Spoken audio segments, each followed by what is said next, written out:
Most men don't realize this, but the root of true confidence isn't in what you say, how you dress, or how many women you can pull. It's in your level of detachment. Real confidence comes from knowing you don't need anything outside of yourself to feel whole, especially not validation from a woman. The moment you realize that, the game changes. You stop operating from a place of trying to prove your worth, and instead, you start showing up as a man who already knows his worth. You ever notice how the guy who couldn't care less about impressing women always seems to attract them?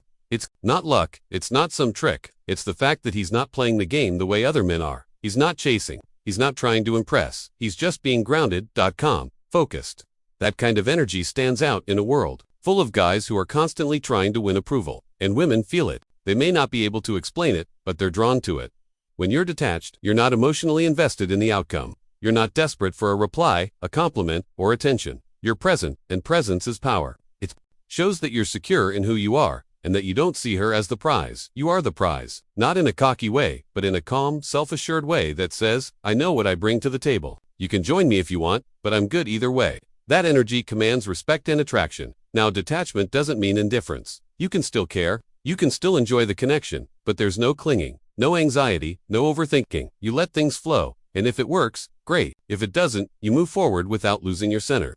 That's the key difference between fake confidence and real confidence. Fake confidence needs everything to go right to feel secure. Real confidence remains unshaken no matter how things play out. Most guys fall into the trap of trying too hard. They text too much, compliment too often, apologize for everything, all because they've been conditioned to think that winning a woman over requires effort. But attraction doesn't respond to effort, it responds to energy. And nothing kills masculine energy faster than overinvesting too soon. When you detach from the outcome, you reclaim your energy. You stop giving your power away. You stop trying to get her, and instead, you focus on being the kind of man she's naturally drawn to. And here's the part most men don't see. Detachment is freedom. When you no longer tie your self-worth to whether a woman likes you, texts you back, or stays interested, you become dangerous in the best way. You move differently. You carry yourself with quiet dominance. You're not rattled by rejection. You're not fazed by silence. You're centered, and that calm certainty makes people pay attention. When you walk into a room, not needing anything, not seeking approval, not chasing attention, you stand out without even trying. That's the kind of man women can't ignore. And it all starts with one internal shift, realizing you don't need her to feel valuable. You already are. Women are emotional by nature. Their moods fluctuate, their feelings shift, moment to moment, and their emotional world is constantly in motion. And that's not a flaw, it's just how they're wired. But here's what most men get wrong. They try to match that emotional intensity, thinking it will create connection. It doesn't. It creates chaos.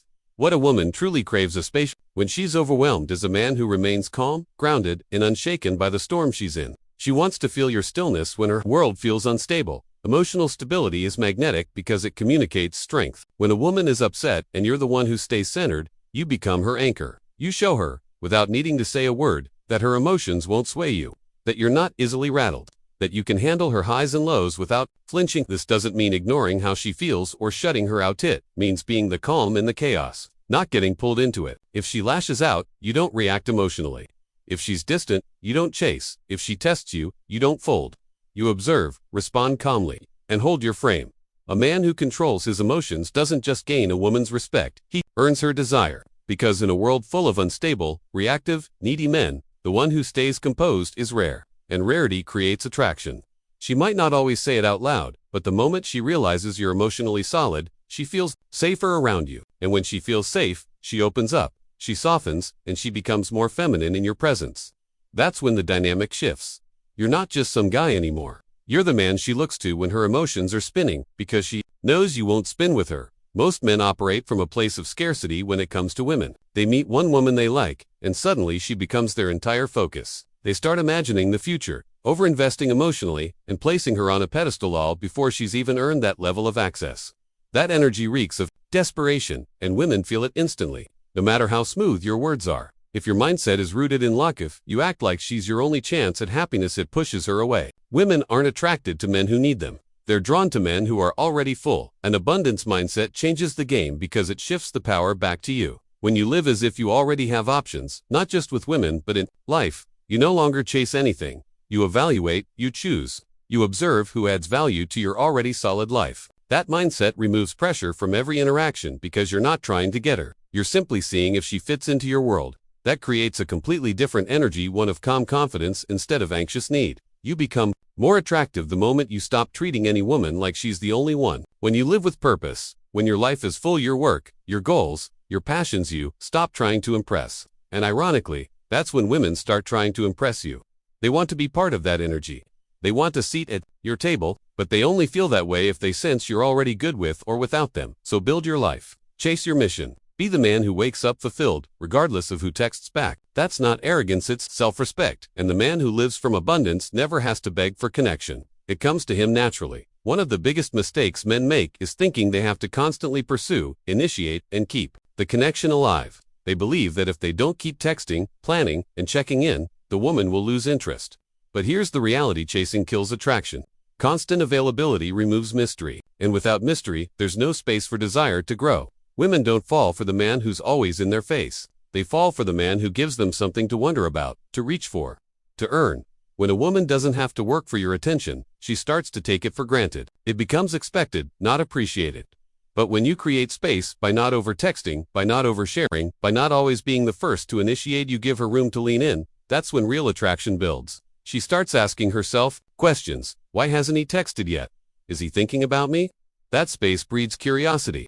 And curiosity is fuel for desire. You don't have to ghost her or play games. You just need to balance the energy. Mirror her effort. If she's reaching out, respond and engage. But don't always be the one pulling things forward. Let her invest. Let her wonder. Let her feel the natural tension that builds when a man isn't immediately available at her fingertips. That tension creates value. She begins to value your time, your presence, your attention, because it's not handed over freely. Men who understand this principle don't chase, they attract. They live their lives, stay focused on their purpose, and allow women to come to them. And when she does, she comes in with more energy, more appreciation, and more desire, because she had to do something to get there. And that makes all the difference.